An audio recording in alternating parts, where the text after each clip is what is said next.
Good morning friends. आज हम लोग क्लासिफिकेशन ऑफ कॉन्सोनेंट के बारे में पढ़ेंगे। कॉन्सोनेंट, सबसे पहले तो हम ये जान लें कि ये होता क्या है। ये वे ध्वनियाँ जिनके उच्चारण में उच्चारकों की भूमिका सक्रिय होती है तथा अधिक समय लगता है, उसे हम व्यंजन कहते हैं। फ्रेंड्स, व्यंजन को उसकी विशेषता के आधार पर मुख्य रूप से हम 3 भागों में विभाजित कर सकते हैं, जिनमें पहला है उच्चारण स्थान के आधार पर, दूसरा है व्यवहार के आधार पर और तीसरा है आवास के आधार पर। बात करते हैं सबसे पहले हम उच्चारण स्थान के आधार पर। तो फ्रेंड्स, उच्चारण स्थान के आधार पर व्यंजन को कई उपभागों में विभाजित किया गया है, जिनमें द्विओष्ठीय, दंत्योष्ठ, दंत्य, वत्सर्य, मूर्धन्य, तालव्य, कंठ एवं स्वरपेटी शामिल हैं। बात करते हैं हम सबसे पहले द्विओष्ठीय के बारे में। द्विओष्ठीय बाइलेबियल, वे ध्वनियाँ जो दोनों ओष्ठों की सहायता से बोली जाती हैं, उन्हें द्विओष्ठीय ध्वनि कहा जाता है। इस प्रक्रिया में नीचे का होंठ ऊपर के होंठ को छूता है एवं वाक प्रवाह की गति में बाधा उत्पन्न करता है। दोनों ओष्ठों द्वारा निकलने वाली ध्वनियां हैं प, फ, ब एवं भ हैं। दंत्योष्ठ लैबियोडेंटल, वे ध्वनियां जो ऊपर के दांतों को नीचे के होठों से छूकर उच्चारित होती हैं, उन्हें दंत्योष्ठीय ध्वनि कहते हैं।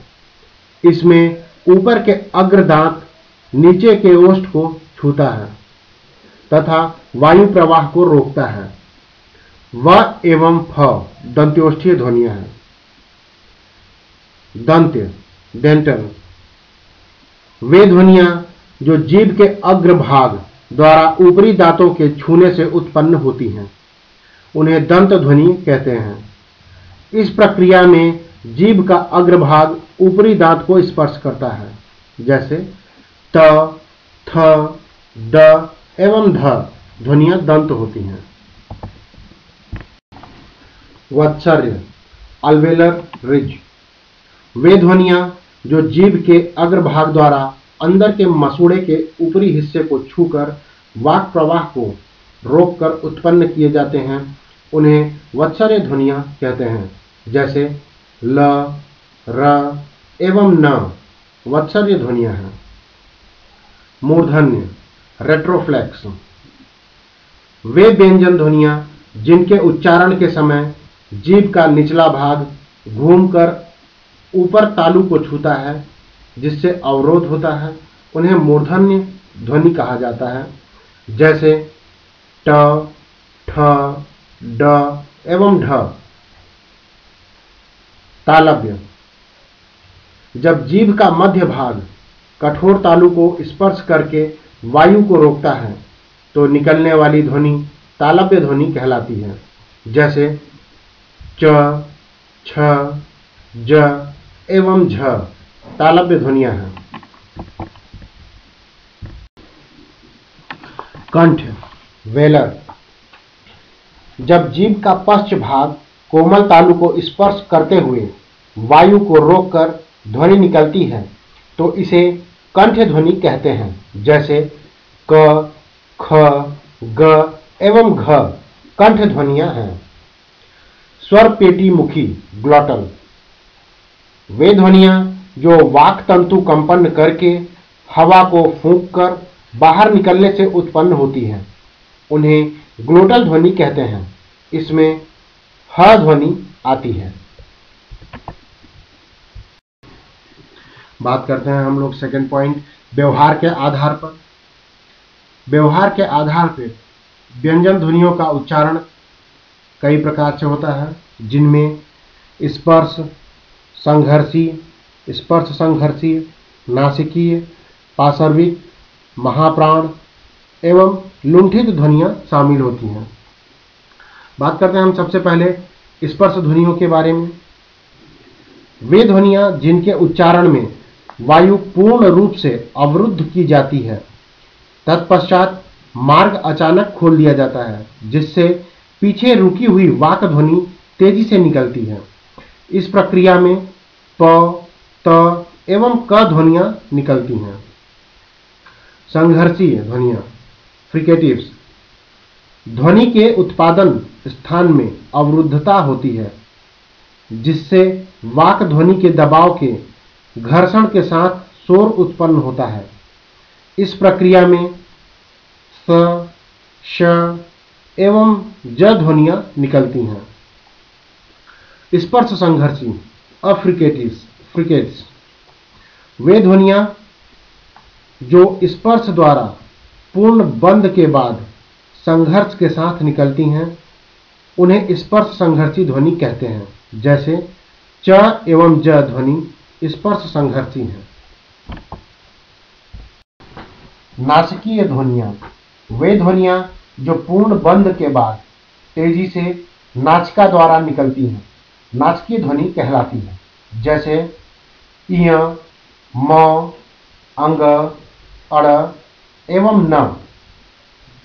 पाशविक ध्वनियां, वे ध्वनियां जो मध्य में रुककर किनारे से निकलती हैं, पाशविक ध्वनि कहलाती हैं। जैसे ल। महाप्राण, वे ध्वनियां जो बोलने के लिए होठों को जोड़कर अथवा जीभ से वाक ध्वनि का बहाव रोककर एकाएक अधिक हवा के साथ निकाल दी जाती है। जैसे ख, घ, फ एवं भ इत्यादि। लुंठित ध्वनियां, जब जीभ के आगे का भाग ऊपर के मसूड़ों के किनारे को जल्दी जल्दी एवं बार बार छूते हैं, तो ये लुंठित ध्वनियां कहलाती हैं। जैसे र एवं ट्र इत्यादि। फ्रेंड्स, क्लासिफिकेशन ऑफ कॉन्सोनेंट के अंतर्गत आवाज के आधार पर यह आखिरी बिंदु है। आवाज के आधार पर व्यंजन को कई भागों में बांटा गया है, जैसे अघोष, घोष, अल्प प्राण एवं महाप्राण। फ्रेंड्स, हम सबसे पहले बात करते हैं अघोष व्यंजन के बारे में। वे व्यंजन जो बिना वाक तंतुओं में कंपन किए हुए सीधे निकलती है, उन्हें अघोष व्यंजन कहते हैं। हिंदी के प्रत्येक वर्ग में पहला एवं दूसरा वर्णमाला अघोष होता है। जैसे क, ख, च, छ, ट एवं ठ इत्यादि। घोष व्यंजन, वे व्यंजन जो निकलते समय वाक तंतुओं में अधिक हलचल करते हैं, घोष व्यंजन कहलाते हैं। प्रत्येक वर्ग के अंतिम 3 वर्णमाला घोष होते हैं। जैसे ग, घ एवं अंग, ज, झ एवं इय इत्यादि। अल्प प्राण, वे ध्वनियां जिनके उच्चारण के समय मुंह से कम हवा निकलती है, अल्प प्राण कहलाते हैं। प्रत्येक वर्ग का पहला, तीसरा एवं 5वां अक्षर अल्प प्राण होता है। जैसे क, ग एवं अंग अल्प प्राण ध्वनियां हैं।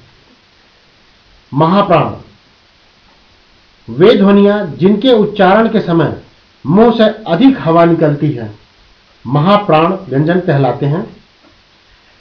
हिंदी वर्णमाला के प्रत्येक वर्ग का दूसरा एवं चौथा अक्षर महाप्राण होता है। जैसे ख एवं घ तथा छ एवं झ इत्यादि। फ्रेंड्स, आज हम लोगों ने क्लासिफिकेशन ऑफ कॉन्सोनेंट के बारे में पढ़ा। अगली वीडियो में हम लोग क्लासिफिकेशन ऑफ वॉवेल्स के बारे में पढ़ेंगे। तब तक के लिए धन्यवाद।